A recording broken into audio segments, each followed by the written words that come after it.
The gods are immortal and invincible. United, they are capable of beating the most malicious divinities.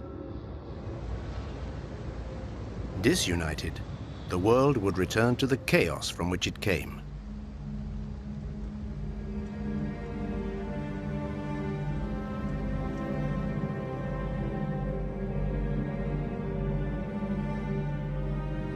These divinities are proud, susceptible, vain.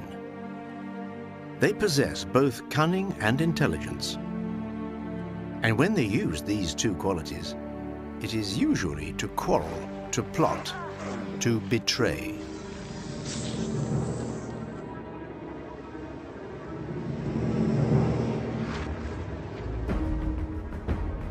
Deep down, the gods are not that different from mortals. They succumb to the same two passions, love and hate.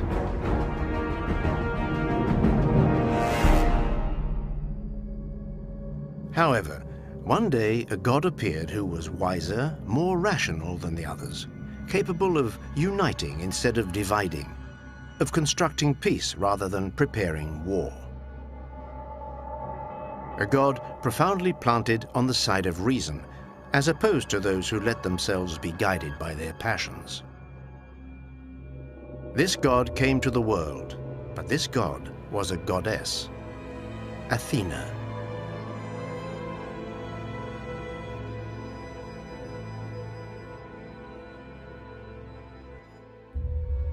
For an exceptional divinity, an exceptional birth.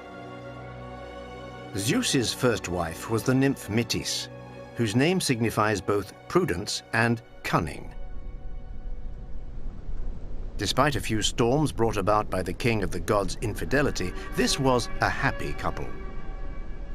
And then one day, two other divinities, Gaia, the earth, and Uranus, the sky, came and knocked at the door of the master of Olympus. They delivered a worrying prediction. After having given birth to a girl, Metis would have a boy, and this boy would surpass his father in cunning and in power, and would eventually dethrone him.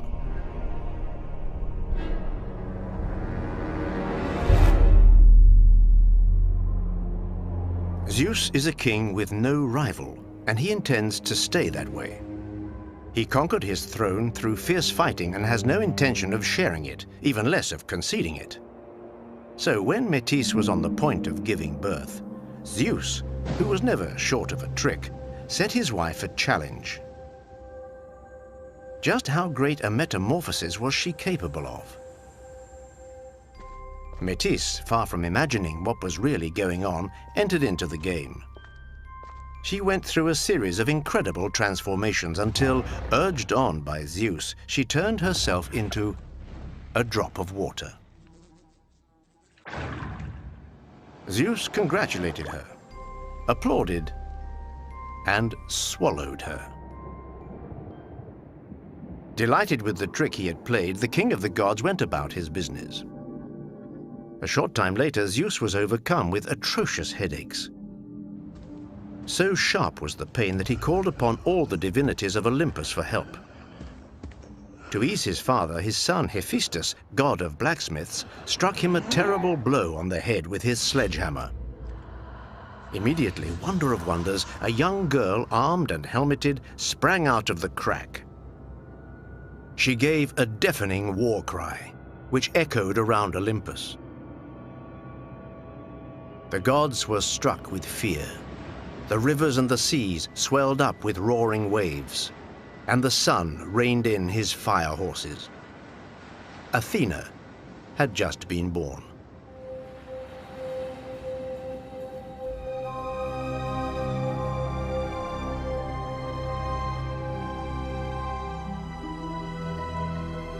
Athena possesses the prudence and wisdom of her mother Metis, but also the intelligence of her father Zeus.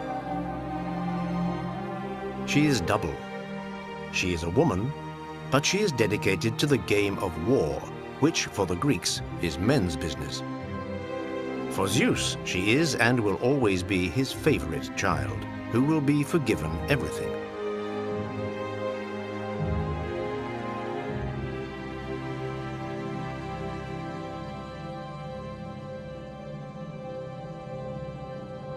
Zeus entrusts the river god Triton with Athena's education. Triton himself has a daughter, Pallas. Very quickly, the two young goddesses become inseparable.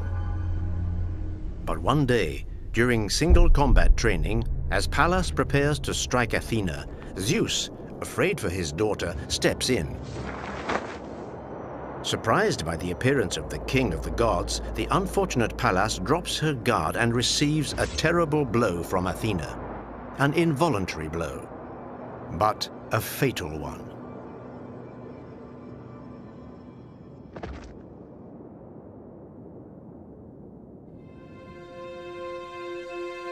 Athena's sadness is immense. She has lost a sister.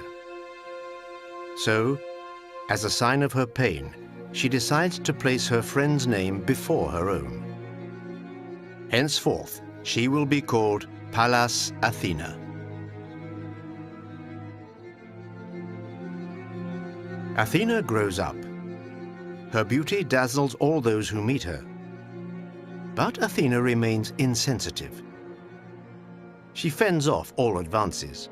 She is a virgin and she intends to stay that way.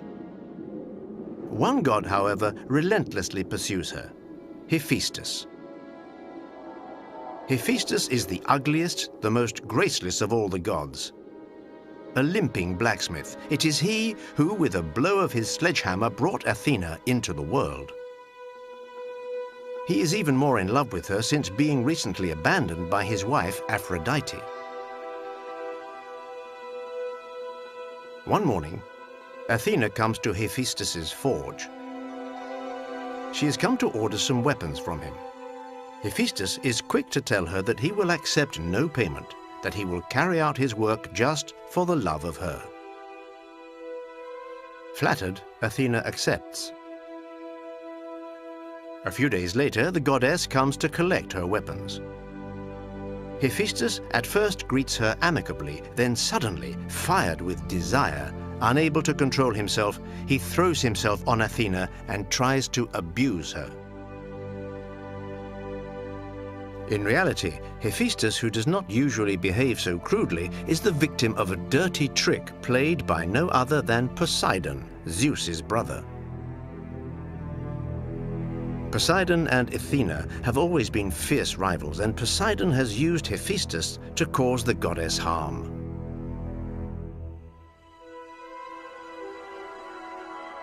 A few hours earlier, he had led him to believe that Athena was on her way to the forge and that she was longing for Hephaestus to ardently court her.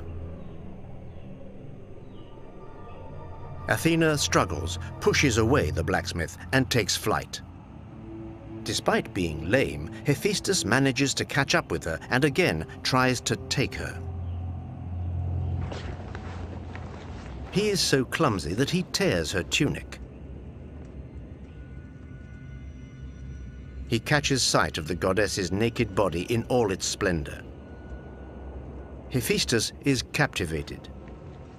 Athena takes advantage of his confusion to free herself, but just as she is about to escape, a long jet of semen lands on her thigh. In disgust, Athena grabs a piece of woolen cloth, wipes herself, and throws the cloth on the ground. But as the cloth hits the floor, it fertilizes Gaia, the Mother Earth. Gaia is now pregnant through the desire of Hephaestus. And sometime later, Gaia gives birth to a child.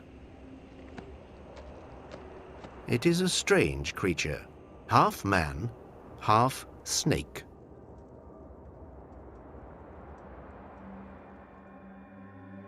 Horrified, Gaia announces that she refuses to bring up the child. But not to worry, Athena will look after him. She adopts him. She names this child, sprung from the ground, Eryctonius, which signifies autochthonous. She hides him in a sacred basket, which she gives to one of her high priestesses, with orders to take great care of him.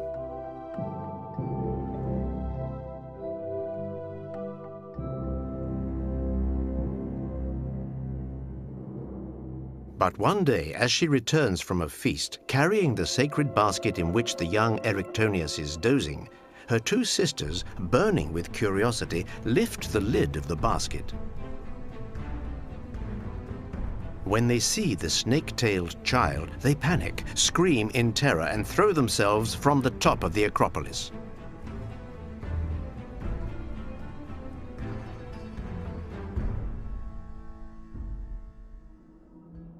Athena races forward, and taking the child from its makeshift cradle, she carries him to safety within the walls of her temple.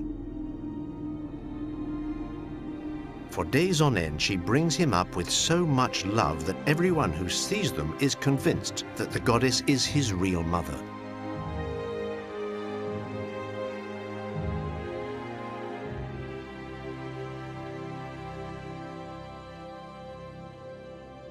At that time, the gods lived in their palaces on Olympus, but there were no cities on Earth which were exclusively dedicated to them.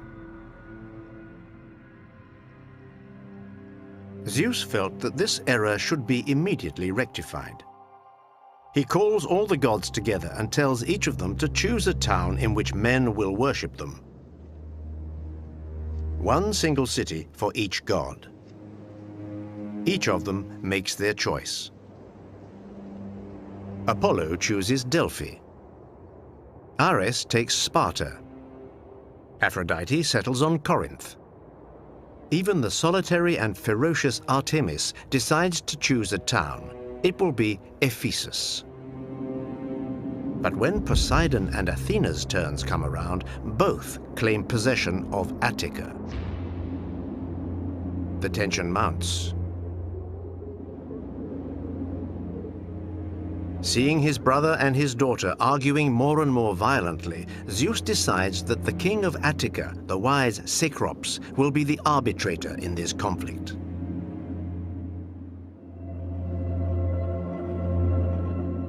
Cecrops is a good sovereign. He has forbidden human sacrifices. He has made his region the most civilized country in the world. He has established monogamy, marriage, and has created the first law courts. And something unheard of, not only has he given men the right to vote, but he has given it to women too.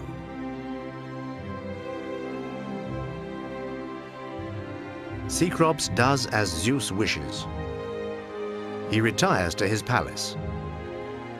A few hours later, he reappears and declares that the patron of the town will be the god who gives man the most useful gift.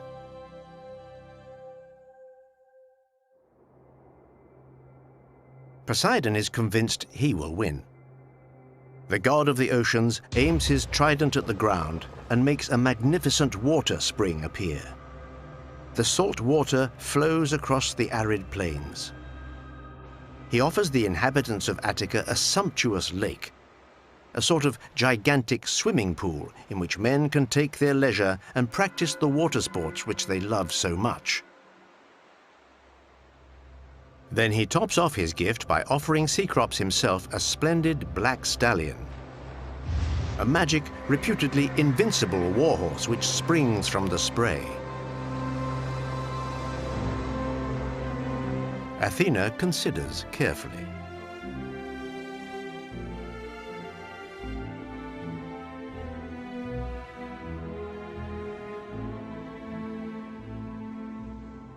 With a wave of her hand, she makes a tree grow out of the earth. An immense tree with silver branches and a knotted trunk. An olive tree. An olive tree whose leaves, she proclaims, will never fall, not even when winter comes. This tree, she declares, will bear fruit that you will press when it is fully ripe. It will feed you, you and your children, and your children's children. This tree will be a symbol of the peace and fertility that I grant you. Under the watchful eye of Themis, the goddess of justice, the inhabitants of Attica begin to vote. And it is the women's votes which tip the divine balance in favor of Athena.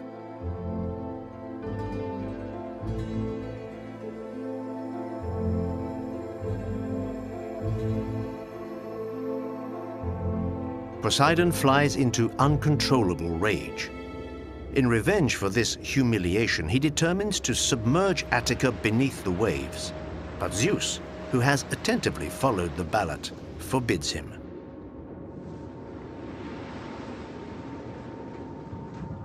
So, the Lord of the Oceans leaves Olympus.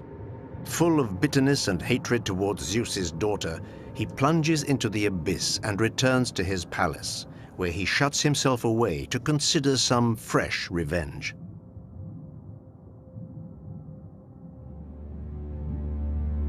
The logic of the inhabitants of Attica is simple. Poseidon offers them entertainment and war. Athena offers them peace and agriculture. And in homage to the goddess, they decide that the place will henceforth be called Athens. And her own son, Eryctonius, will be one of the first kings to reign over the city.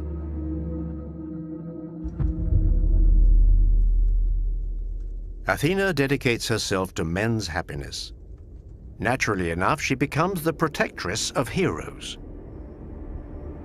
She plays a major part in the success of their exploits. Without her precious help, Perseus would never have managed to beat the horrible Medusa, whose scowling face now decorates Athena's shield, a gift from the heroic Perseus to his protectress.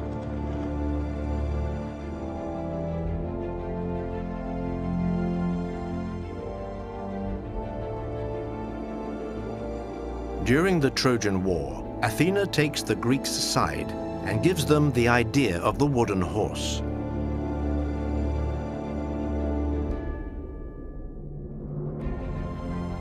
Later, she helps Ulysses to return to Ithaca.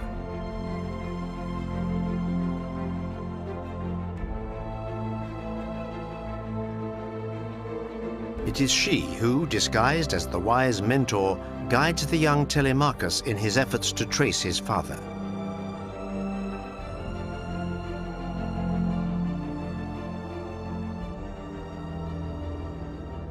And she, too, who one evening allows Prometheus to secretly enter Olympus so that he can steal fire, which he takes back to Earth to give to mortals.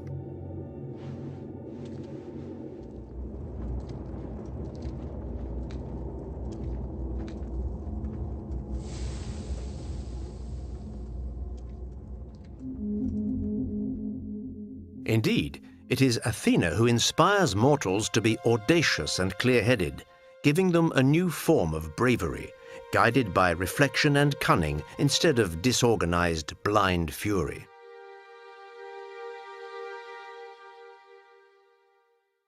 Athena, goddess of war, appears to mortals as the opposite of her brother Ares, who is also god of war, but a god of carnage and of blood.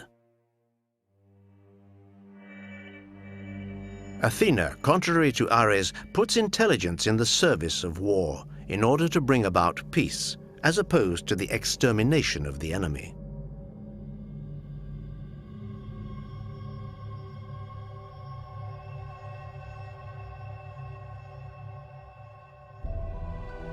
In time, Athena also becomes protectress of the state, guarantor of the equity of laws and their correct application.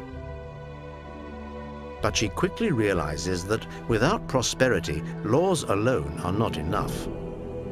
So, in order for men's well-being to develop, she gives them the plow and the yoke for their oxen. She also teaches them numbers. She instructs women in the culinary arts, as well as weaving and spinning. She equally passes on the intricacies of shipbuilding, how to work wood, polish planks, and assemble the different elements of the structure. It's in this way that she oversees the construction of the Argo, in its time the biggest ship ever built, aboard which Jason and his sailors would go to retrieve the famous Golden Fleece.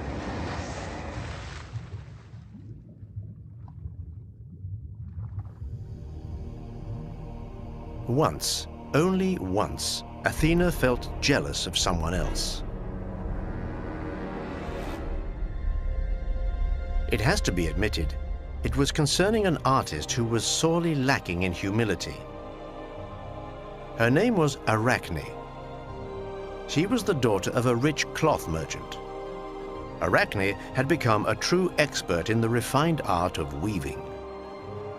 She produced magnificent embroidery, thinking up motifs each more beautiful than the previous, creating veils and dresses of reportedly incomparable splendor. So much so that her fame reached the ears of Athena, who decided one fine day to check out for herself the talents of this young prodigy. Athena took the disguise of an old gray-haired woman and went to visit the young girl. To her great surprise, she discovered an arrogant and boastful individual who claimed that no one in the world could spin as well as her. And to crown this tactlessness, she added, no one, not even the goddess Athena. Athena at first took this attitude for adolescent bragging. She benevolently advised Arachne to take back her words and pay homage to the goddess. But Arachne, caught up in her own enthusiasm, persisted. Yes, she felt capable of beating the powerful Athena if she ever dared to take her on. And promptly insisting that she was going to prove it, she ran her fingers the length of the thread. The loom chattered, and little by little the motifs appeared. Arachne had chosen as her subject the love affairs of the gods and the metamorphoses which they frequently employed. When she had finished, Athena, still disguised as an old woman, inspected the work. There was nothing to be said. It was perfection itself. It was useless to compete. The work of the young Arachne was well beyond what she herself was capable of. The goddess was overcome with rage. She, who was usually so reasonable, smashed everything around her and stormed out of the room. When Arachne realized that the old woman was none other than Athena, she fell into despair. She had just committed an abominable sacrilege and deeply offended the person who she, nonetheless, cherished above all others. Racked with remorse, Arachne shut herself away in her father's attic and hanged herself.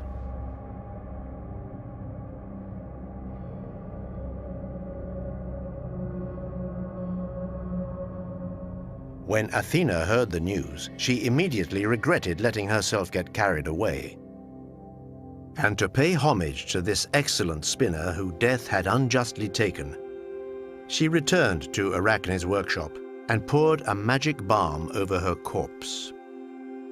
Arachne's body began to shrink, until it was nothing more than a tiny belly from which were protruding spindly little legs covered in hair.